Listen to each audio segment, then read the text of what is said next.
Have you considered the health of your home as being a factor in your menopausal transition and your ability to regulate your hormones? Well, you should.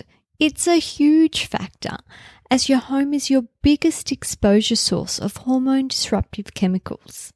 You're listening to Menopause Natural Solutions, episode 113, Healthy Homes for Healthy Hormones.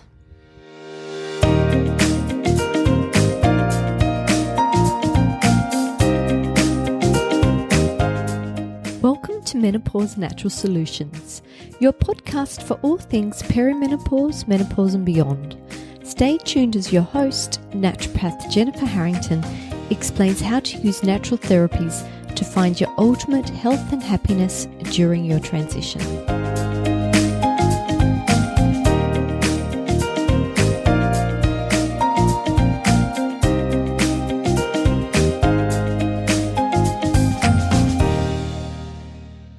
Happy New Year, everyone. I hope you are well rested and ready to tackle the coming year. Personally, I've been a very busy little Vegemite, but more about that later. What did you think of the December interviews? I hope you enjoyed them as much as I did. Meeting allied souls from around the world is my absolute favourite part of this job.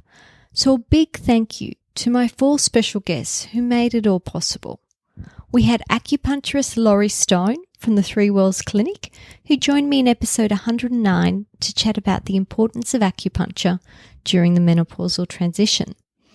Episode 110 was Diane Shepherd from Shakti Core to discuss ways to build and nourish our libido at this stage of life. Then it was Jake Steiner in episode 111 chatting about ways to naturally improve your vision. And last but not least was in episode 112 was Lorraine Miano, author of The Magic of Menopause. If you missed this series, it's not too late to go back and check it out. I certainly look forward to doing more interviews moving forwards, as I found another benefit of having a month's worth of pre-recorded interviews means I had spare time on my hands. So stay tuned and I'll tell you what I've been up to during this time. But moving on, today we are chatting about how our environment plays a role in the health of our hormones. I chose this topic as ever since I published my book, From Invisible to Invincible, The Natural Menopause Revolution, I've received a lot of questions regarding the chapter on creating a non-toxic environment. For those who haven't read my book yet, I have a 10-step plan to becoming invincible.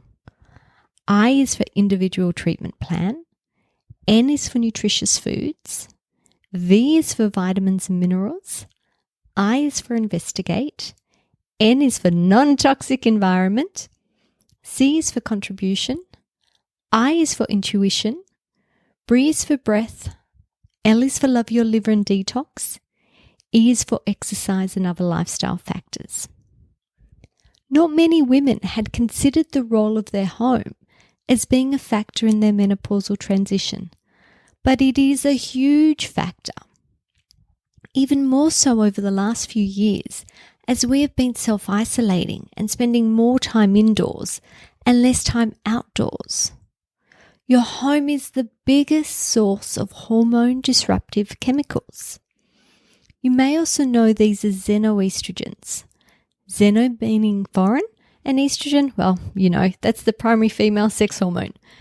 Their official name is endocrine disruptive chemicals, or EDCs for short, and they are nasty. They block receptor sites. They mimic the action of hormones. They like to be stored in glands and reduce the production of hormones. They disrupt the feedback loop between hormone-producing glands and the brain. They poison enzymes that are needed to create hormones, and they can cause cellular damage and inflammation. Exposure to these chemicals can have serious health consequences at any stage of life, but especially during the times of hormonal transition. So think puberty and menopause.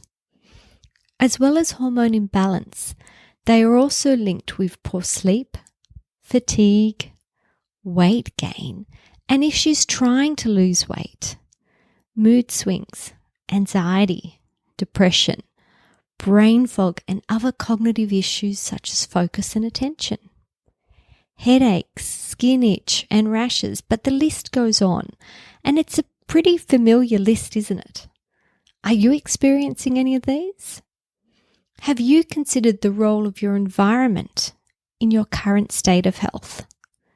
You see, EDCs are found everywhere.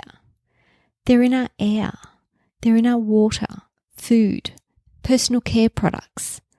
They are also found in cleaning products and the materials that we use to build our houses. That's right, they are ubiquitous in our environment, but knowing where these dangerous chemicals are lurking means we have a chance to eradicate or at least limit our exposure to them.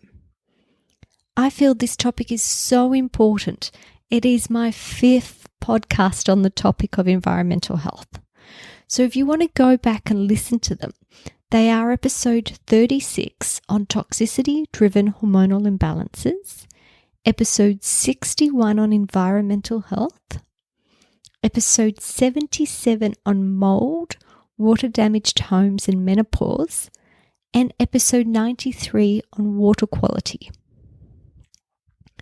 Most of these episodes have included my friend and building biologist, Joanne Leah. You may remember I said I had extra time on my hands recently. Well, I think I spent this time wisely. I convinced Jo to help me create an online program called Healthyhomes for Healthy Hormones. It's designed to systematically lay out where EDCs are found, to recommend safe alternatives, to help you clean up your environment once and for all. It's a 5-week self-paced online program. Week 1 is in the kitchen. The kitchen is considered one of the most important rooms in the house. This room is often associated with health, as it's where meals are prepared and enjoyed. Here you will learn what contaminants are in your drinking and bathing water and why it's important to remove them. Armed with information about the advantages and disadvantages of the various filtration methods, you'll be able to confidently research various water filters to find the best option for your needs. We will also go through cookware options, food storage choices, and more. Week 2, we will look at the bathroom. The bathroom is associated with cleanliness and hygiene. In our desire to make this room sparkle, we unfortunately introduce a lot of harmful chemicals. This week, we will help you identify the most harmful ones and show you alternative options that will keep your bathroom sparkling. We also get up close and personal with your beauty products and take a look at what can go wrong in the bathroom itself. Week 3, we will move to the living room. This is the room where we usually hang out with our family, relax, and entertain our friends. We want this room to look clean, tidy, and to smell great. Often our efforts to create a relaxing and inviting space end up leaving us with very poor indoor air quality. We discover what products off-gas volatile organic compounds, or VOX for short, for weeks or years after you bring them into your home. You will also learn about the most common allergens in the home, that being dust and mold, and what to do about them. Week 4, we move to the bedroom. This is the most important room in the house because it's during sleep that your body gets a chance to rest and repair. We will learn about electromagnetic fields and how they can impact your health. We also look at other elements of the bedroom that will help you to turn it into a sanctuary. Week 5, we discuss what functional tests are available to determine if your health has been impacted by environmental toxicity. These are great to help identify the toxin source and are also good to monitor the effectiveness of remediation strategies. This program is valued at $99, but as a special introductory price for my podcast listeners, I'm offering $20 off if you use the code podcast. This offer is valid until January the 31st.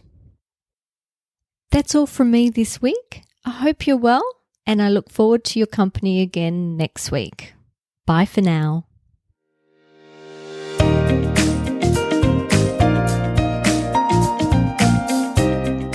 Thank you for listening to Menopause Natural Solutions. This podcast contains general information about menopause. It is provided as a guide, and it is not intended to replace medical advice. Opinions of guests are their own, and this podcast does not endorse or accept responsibility for statements made by guests. If you have enjoyed today's episode, please share it with a friend.